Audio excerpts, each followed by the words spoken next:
Olá, o povo do livro. Hoje a gente dá início à nossa segunda temporada e dessa vez você caminha junto com a gente, redescobrindo e até mesmo descobrindo obras e autores pernambucanos. Alguns mais conhecidos do que outros, mas todos igualmente importantes na construção do que é a literatura no nosso estado. E nesse nosso primeiro episódio, a gente conversa sobre o livro Os Ambulantes de Deus, de Hermílio Borba Filho, que é esse aqui, com Luiz Reis, pesquisador e professor do Departamento de Artes da Universidade Federal de Pernambuco. Luiz, seja muito bem-vindo aqui ao Povo do Livro. Prazer te receber. Prazer muito grande estar aqui, Ariana. Eu fiquei muito contente com o convite e para falar de Hermílio, que é um autor que eu venho estudando há muitos anos e que eu acho de uma importância enorme. Então, acho que a escolha foi muito feliz de vocês. Por falar em escolha, né? A gente sempre pede, né? Apesar de a gente ter dado esse direcionamento de ser um autor pernambucano, a gente sempre pede para o nosso convidado escolher uma obra que de alguma forma seja representativa para ele, né? Hermílio já disse em algumas entrevistas, quando a gente estava pesquisando sobre ele, que ele era um homem do teatro, né? Apesar dele ter aí no currículo contos, alguns ensaios, novelas também, ele é mais conhecido por suas peças teatrais. Só que aí você, quando a gente pediu para você escolher uma obra dele, você escolheu Os Ambulantes de Deus, que é uma novela. Por quê? Olha, Hermílio é um universo, né? É um tipo de artista que nos faz falta, muita falta, porque ele foi capaz de atuar em diversas áreas e sempre com muita intensidade, com muita originalidade, inteligência e coragem. Ele, a vida inteira, ele quis ser um grande dramaturgo, e ele diz isso, né? E a gente percebe esse interesse dele de escrever dramaturgia. Mas, a partir da segunda metade dos anos 60, ele se encontra como romancista, escritor de prosa, e ele também já era um momento da ditadura muito adverso para fazer teatro. E eu acho que essa energia criativa de Hermílio, que ele devotava ao teatro, se condensa, se concentra na literatura, e ali eu acho que ele produz uma obra assim, extraordinária, uma das coisas mais impressionantes daquele período na literatura brasileira. Eu acho que quem quer conhecer o espírito do que se vivia no Brasil, né, no final dos anos 60 e na primeira metade da década de 70, esses romances de Hermílio e essas novelas e os contos, né, eles são fundamentais, incontornáveis. Ele não se achava um grande dramaturgo, embora ele tenha peças incríveis, né? Eu destacaria, por exemplo, as obras finais dele, Sobrados e Mocambos, A Donzela Joana, e uma peça menor chamada O Bom Samaritano, que ele, de uma forma muito surpreendente, insere nessa novela, né, numa transtextualidade. Ele pega uma obra dele desconhecida e inédita, mas que ele havia escrito em 1964, logo no comecinho da ditadura militar, e aí 10 anos depois ele coloca essa obra inserida na narrativa dessa novela. Talvez por isso eu tenha escolhido esse livro em especial, que eu adoro. Acho aqui na verdade foi um livro que ele não viu ser publicado. Ele entregou à editora e ele morreu pouco antes, né? Então é um livro póstumo e é um livro que a gente vê realmente um artista que pleno, dono do seu mundo. Não vou nem falar de técnica, porque eu acho que ele já estava naquele nível assim de fazer o que ele tinha total liberdade. E essa liberdade e essa seriedade, e essa profundidade, esse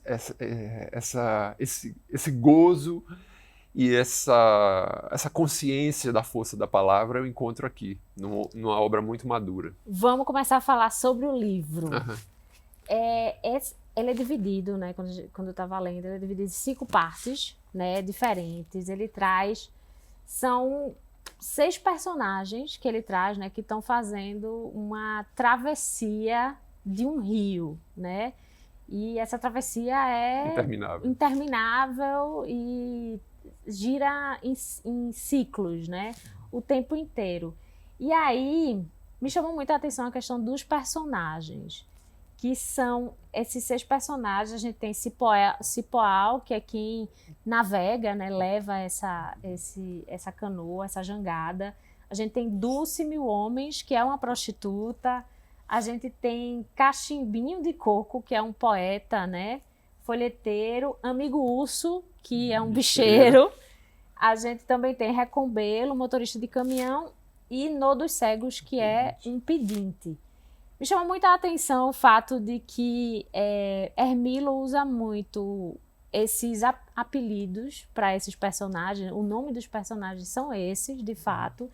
E me chama muita atenção a atividade a que eles se dedicam, né? Que são personagens que fazem parte de uma parcela muito excluída da nossa sociedade, né? E eu te pergunto, Luiz, isso é algo muito recorrente na obra de Hermilo? O que é que esse recorte, falando especificamente dos personagens desse livro, conta pra gente sobre quem era Hermilo, o autor? Ótima pergunta, Ariana. Hermilo sempre se interessou pelo fracasso, pelos perdedores, pelos excluídos. E aqui nessa obra final dele, ele faz esse grande êxodo, né, para atravessar o rio Una, o rio da infância de Hermilo, que ele foi criado em Palmares, né, na Mata Sul, e ele põe esses personagens que são personagens da memória de Hermilo. Sim. Ele conheceu essas pessoas. Ah, é? Ele conheceu essas pessoas, né? Alguns com nomes sutilmente modificados, porque esse é um outro traço assim, da literatura de Hermilo. Ela é fortemente autobiográfica, autoficcional, digamos assim, não autobiográfica, mas autoficcional. E ele conheceu essa Dulce, ele conheceu esse bicheiro, esse pedinte, ele conheceu esse artista popular, Cachimbinho de Coco, em várias pessoas, né, que aqui ele condensa nesses desvalidos do mundo que nunca chegam na outra margem, que nunca conseguem sair da escravidão do Egito. Né? Você viu que em cada capítulo ele põe um epígrafe do livro do Êxodo, da Bíblia, da Torá e da Bíblia do Antigo Testamento, né? Que é uma aspiração humana por liberdade, inalcançável, e é disso que ele está falando. Né? Eles entram ali naquela jangada e Cipoal é o capitão, o condutor dessa jangada precária, e diz a eles: eu não sei, a gente vai sair hoje e vai chegar ontem, eu não sei para onde a gente está indo, a gente vai chegar lá no outro lado, nas margens do Engenho Paú, que seria a margem rica, que nunca chega. Quando as águas desceram, a lama apareceu e a fedentina subiu. Os da jangada continuaram com a cabeça metida entre as pernas, somente à noite olhando os pobres que faxeavam nas pedras, tudo de vera, passando a mais negra fome. No terceiro dia da lama, na beira do rio, surgiu um homenzinho de fraque e bacorinha, calça de listras, sapatos de cordovão, apareceu no alto da ladeira e de lá começou o seu discurso, juntando gente, todas as pessoas dos arredores, e a voz do homenzinho parecia ser ampliada, sem ser por um alto-falante. Ele falava assim: no Chile, Pinochet, e aqui a cheia, mais uma vez a cheia. Junto a quem protestar? Junto ao presidente da República? Algum ministro, governador, prefeito? A quem? Não me mandem queixar-me ao bispo, antes ao arcebispo, que este muita pouca coisa pode fazer. Será que o meu protesto fica parado no ar, sem eco, sem utilidade? Afinal de contas, quem é o responsável pelas mortes ocorridas aqui no Vale do Una? E pelas mortes nos corgos, nas grotas, nas várzeas? Quem paga a dor daquele pai que, carregando o filho pelo braço, somente muito depois, viu que puxava apenas um braço, o filho já se fora? Quem paga a máquina Singer, comprada a prestações, o fogão de pagamentos atrasados, o mocambo ainda não resgatado? Quem mata? Quem mata a fome das pessoas? Quem as veste? Quem as calça?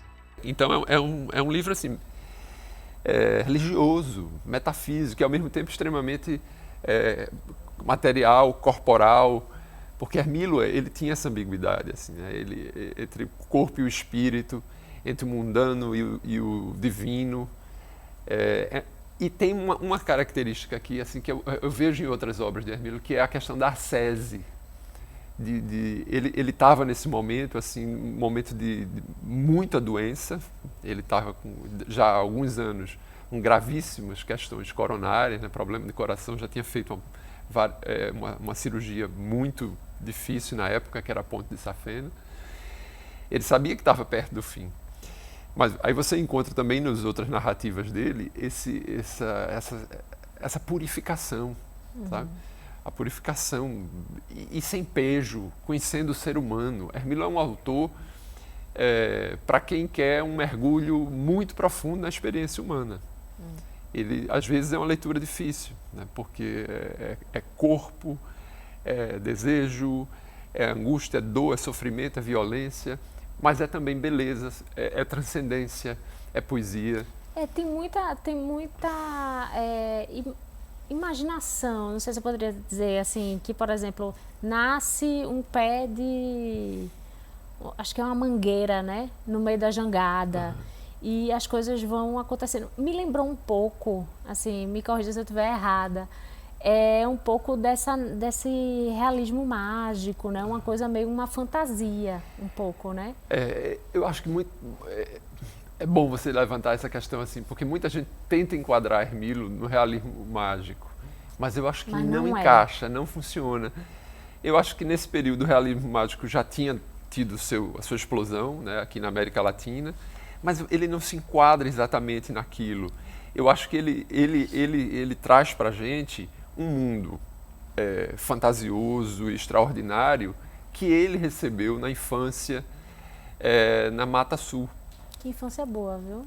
Mas também muito sofrida, sabe? Ele, ao mesmo tempo que ele se encantava com o Mamulengo, o Bumba Meu Boi, ele via os brincantes passando fome. As pessoas sem dente. Na obra dele. Então, esse belo e horrível ao mesmo tempo, esse prazer e esse sofrimento, que conduz as narrativas dele para um outro tipo de racionalidade, que pode nascer uma mangueira no meio de metaforicamente, no meio de uma jangada, porque também há uma certa dose de delírio coletivo, né? As pessoas já estão talvez num transe, talvez elas já estejam partindo para outra, né? Talvez essa jangada seja a jangada que leva para o outro lado do mistério. Jangada final, né? Nossa viagem final, na verdade, né? Então é uma experiência literária muito rica e assim, você pode se ater apenas na superfície do texto, que é de uma inventividade, de uma beleza rigorosa. Ele era dionisíaco, escrevia muito, mas assim, muito apolíneo também, né? Não tem nada aqui fora do controle dele como autor. Luiz, a gente vai fazer um intervalo, mas daqui a pouco a gente volta para continuar conversando com Luiz Reis, que está aqui comigo, pesquisador e professor do Departamento de Artes da UFPE, sobre esse livro aqui, Os Ambulantes de Deus, do autor pernambucano Hermílio Borba Filho. Até já.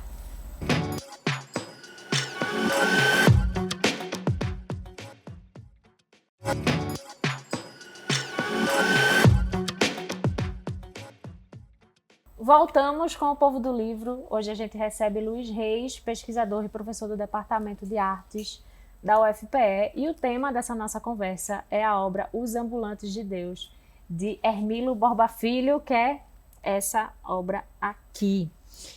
Luiz, no bloco anterior você estava falando sobre o quanto o Hermílio coloca na sua obra tudo aquilo que ele viu, né, na sua infância, durante essa época que ele cresceu, tanto o belo quanto o feio, né? E o que a gente encontra muito, né, nessa novela é justamente referências à cultura popular. A gente tem a Laúça, ele fala dos caboclinhos, ele fala também do cavalo marinho, do boi, né? E aí fora aqui, uma coisa que me chama muita atenção, quando eu estava lendo, eu fiquei muito animada quando ele fala assim, não, a Serra das Russas, ele cita o Cine Apolo também. Então, tem muitas essas imagens que são muito conhecidas da gente, né? E que, de alguma forma, me fizeram criar uma certa identificação com aquela história. Por que Hermilo usa tanto essas referências e coloca tanta coisa assim na sua obra? Eu acho que ele fala disso tudo para falar do mundo, Ariana, para falar do que não é dizível. Isso é que é impressionante. Então, estamos em Palmares, estamos no Rio 1, né? O Cine Teatro Apolo, onde ele se iniciou como artista, as memórias dele, mas não estamos lá, né? Estamos, obviamente, num mundo paralelo da imaginação e do desespero, do abismo humano, que pode ser no Japão, na China, nos Estados Unidos. Então, por isso que ele transcende, assim, como grande artista, né? Agora, claro, para a gente, né, nós pernambucanos, esse jogo de reconhecimento se torna ainda mais sedutor. Esse universo, esse colorido dos brincantes populares, né, que ele tanto admirou e reiteradas vezes ele disse que foram os mestres dele. Hermilo era um homem de uma cultura humanística muito vasta, era um intelectual muito impressionante, mas ele almoçava com o capitão Antônio Pereira aos domingos. Era amigo do capitão, do velho Faceta. Capitão Antônio Pereira foi o maior brincante de Bumbo Meu Boi de Pernambuco, né? E ele dizia, são os meus mestres. O teatro que eu sonho, eles já fazem há muitos anos, né? Ele via modernidade, ele via rigor, ele via vanguarda nessas expressões ditas populares aqui, né? Ele tinha uma admiração assim genuína, né, por esse universo.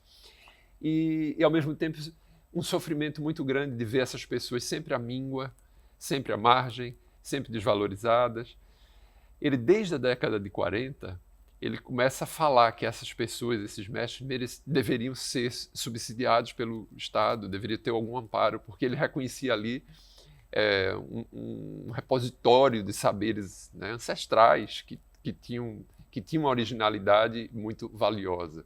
E que eu acho que, de certa forma, esse gesto de Hermilo nos legou hoje, acho que em Pernambuco, mais do que em outros lugares do Brasil, uma consciência de que essa cultura é preciosa. Claro que não vivemos no melhor dos mundos, mas hoje a gente é capaz de reconhecer que Lia de Itamaracá é doutora. Ela tem um título de doutora honoris causa pela UFPE, porque ela é doutora, né? Como tantos outros mestres, porque são acúmulos de saberes, né, que esses artistas têm. Então, Hermilo sempre foi por aí. Mas ele não faz etnografia, ele não faz folclore, esse é o mundo dele, e ele transforma isso em transcendência literária, que é o que é mais poderoso. Que é muito bonito, muito bom esse livro. É lindo esse livro, é uma novela linda. Vamos entrar na parte do teatro, que eu sei que você está ansioso para falar sobre, Luiz, que é uma novela, você falou logo na sua primeira resposta aqui, que dentro desse livro a gente tem um trecho de uma peça teatral de Hermilo que não tinha sido publicada ainda, né? No dia em que a Fedentina terminou, a peça ficou pronta. Mas aí todos fizeram um apelo a Cipoal para que continuassem parados, com a finalidade de ensaiar a obra e representá-la para a esquerda e para a direita, no que Cipoal concordou de bom grado, já que para ele não havia esse problema de pressa. Sua função era aquela mesma, atravessar o rio de um lado para o outro. Tantas que nem mais sabia de conta, nem quereria saber do futuro, e nem poderia se quisesse. Distribuídos os papéis, começaram os ensaios, que duraram exatamente 30 dias e 30 noites bem contados, durante os quais ninguém dormiu nem satisfez suas necessidades fisiológicas, somente repetindo sem parar, até que tudo foi dado como pronto. Na manhã do 31º dia, aparecendo uma grande faixa que da margem esquerda do rio se lia hoje e da margem direita amanhã, sendo os dizeres os mesmos. Empolgante espetáculo lítero e instrutivo, onde se demonstra que a maldade humana nem sempre é recompensada, mas enquanto dura, dói. Às 8 horas da noite, não percam, venham aplaudir e sofrer, tragam suas cadeiras. À noite, a margem esquerda estava apinhada de pessoas que trouxeram seus assentos, e havia gente trepada em árvores, em cima de pedras, pendurada nos muros. Às 8 em ponto, o som de um badalo e à luz de candeeiros de carbureto, desenrolou-se o drama. Essa peça fala de um prisioneiro, uma pessoa que é prisioneira, torturado, e várias pessoas chegam ali perto dele, porque ele está denunciando a fome, que ele tem fome, ele está com fome, a miséria do povo, e várias pessoas chegam perto dele, pessoas respeitáveis, né? A gente tem um general, a gente tem um padre também que chega e ninguém o ajuda. Só quem o ajuda é um ateu, né? Que tira ele dali, enfim, da água. O quanto esse trecho de teatro que existe nessa obra representa o que é o teatro de Hermilo. Olha, Ariana, essa peça que ele inseriu aqui na narrativa, ele escreveu em 64, como eu falei, e ela é uma parábola bíblica também, assim, né, do bom samaritano, de alguém que vai lá ter piedade de um sofredor e vai fazer um gesto de acolhimento, de carinho. E ela fala, sobretudo, de delação, tortura e delação. Naquele momento, logo em 64, Hermilo viu amigos terem que fugir do Recife, amigos presos, e outros amigos, como meu pai, por exemplo, que nem era um ativista de esquerda, muito menos comunista, foi preso e interrogado. E sofreu tortura psicológica, não sofreu tortura física por um triz, porque a esposa do torturador era da mesma igreja da minha madrinha. Então, essas coisas assim. Mas meu pai iria ser torturado para delatar, para dizer onde estava Irã Pereira, que era um artista do mesmo grupo deles e que era comunista, um comunista ativista. Então, era esse ambiente tóxico que você não podia ter amigos, né? Nenhum tipo de ligação. De nenhuma ligação, porque você corria risco de vida, que Hermilo fala nessa pequena peça, que é uma joia, chamada O Bom Samaritano. E que aqui, quando ele insere nesse livro, ela muda de nome. Ela é intitulada pelo autor, né, da narrativa, que é o Cacimbinho de Coco, por Quem é Rico Morre Inchado. Manuel de Tal, avançando, transforma-se como se nada houvesse sofrido e fala firmemente. Faltando fraternidade, cada um só pensa em si. Há muito tempo um certo doutor da lei, perguntou com tentação o que devia fazer para ter a vida eterna. Deveria amar a Deus e ao nosso semelhante. Mas quem é o semelhante? Insistiu o tal doutor. A história foi contada daquele samaritano que socorreu o ferido assaltado por ladrões, curando suas feridas, tendo dele compaixão. Ele era o semelhante do outro, do seu irmão, e não o padre medroso, o levita acovardado, que pecam por omissão. Como vocês, meus irmãos, que se dizem cristãos, passa o braço pelo ombro do ateu e canta. Cada qual faça por ter disponível seu vintém. No céu entra quem Deus quer, da terra quem faz o bem. A desgraça de quem pede é ser sujeito de quem tem. Um pecador falta ao outro, mas Deus não falta a ninguém. Então eu acho uma experiência literária assim, ousada, sofisticada, e ele põe a peça bem curtinha, ele transcreve ela integralmente com pequenas adaptações para encaixar E ele já tinha feito isso no romance anterior, que é uma obra experimental dele, talvez a mais festejada e a mais discutida, que é um romance chamado H. Nesse romance ele tinha adaptado também uma peça dele, Um Paroquiano Inevitável, e ele transformou aquilo num capítulo. E aqui mas lá ela não está integral a peça, e aqui ele colocou a peça integral. Indo um pouquinho nessa linha que você está falando, né, sobre a presença desse tema político dentro da obra de Hermilo, a gente tem isso aqui presente, em algumas partes desse livro, né? Aí ele fala até aqui: houve um golpe militar, um tristíssimo golpe militar em nome da liberdade. Nesse golpe militar viam-se cabeças rolando no meio da rua, pernas penduradas nos fios elétricos, testículos nos açougues, intestinos enlaçados nas árvores, miolos esparramados pelo calçamento, e houve a morte lenta, conseguida depois de cada centímetro de dor, e houve um morto em cada casa, e os homens se transformaram em inimigos dos homens. Eu acho essa passagem do livro muito, muito forte, assim. Qual era como Hermílio trabalhava esse tema da política e esse tema também da ditadura militar, não só aqui, mas na obra?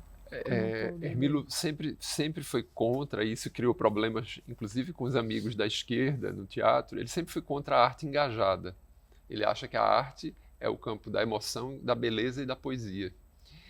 Ele acha que a arte nunca deve tomar o lugar do discurso, do comício, do discurso, do panfleto. Vai ser panfletário, nunca, né? Uhum. Então você vê, ele traz esses conteúdos que, obviamente, naquele momento e sempre terão uma contundência, né? Que é um trecho lindíssimo que você leu e doloroso,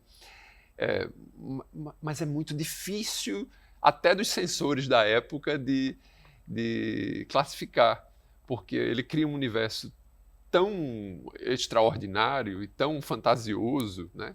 Tão livre na imaginação e na ficção, que essa questão política está aí, mas ela não é o fim.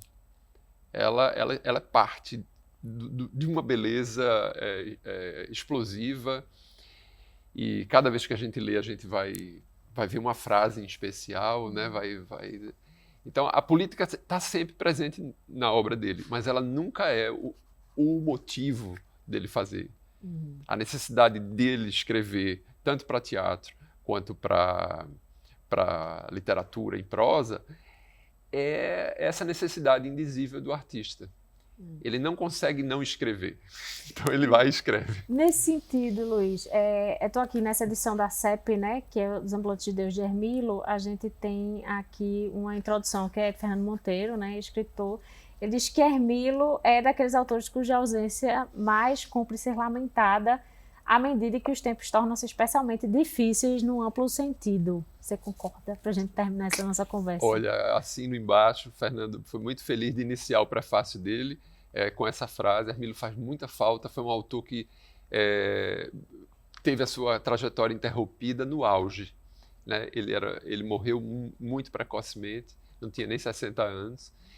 E eu fico imaginando o que Hermílio poderia ter produzido, né? Nos anos 80, nos anos 90. Concordo, sim. A gente sente falta de autores com esse entendimento muito profundo do ser humano. Uhum. E essa coragem, esse respeito com a arte, sabe? De fazer da arte a sua vida. Isso é muito importante nesses tempos atuais. Nossa, né? Senhora, por isso também que eu trago esse livro, porque a gente está vivendo tempos muito estranhos, né, com gente pedindo a volta do golpe da ditadura militar, e eu acho que certamente são pessoas que não sabem o que dizem. Foi aquilo, né? Não sabem o que viver. Que foi? Luiz, muito obrigada pela sua participação aqui no Povo do Livro. É muito rápido que passa. Passa rapidinho. Foi um bate-papo muito agradável, Ariana. Muito legal falar dessas coisas. Parabéns. Massa, volte mais vezes aqui para conversar com a gente. Só é chamar. Outras coisas. O Povo do Livro vai ficando por aqui. Para rever esse e outros episódios, é só acessar o YouTube da TVU Recife, youtube.com/TVU Recife. E você também encontra a gente no seu tocador de podcast favorito. Na semana que vem, a gente está de volta para falar mais sobre literatura pernambucana. Até lá!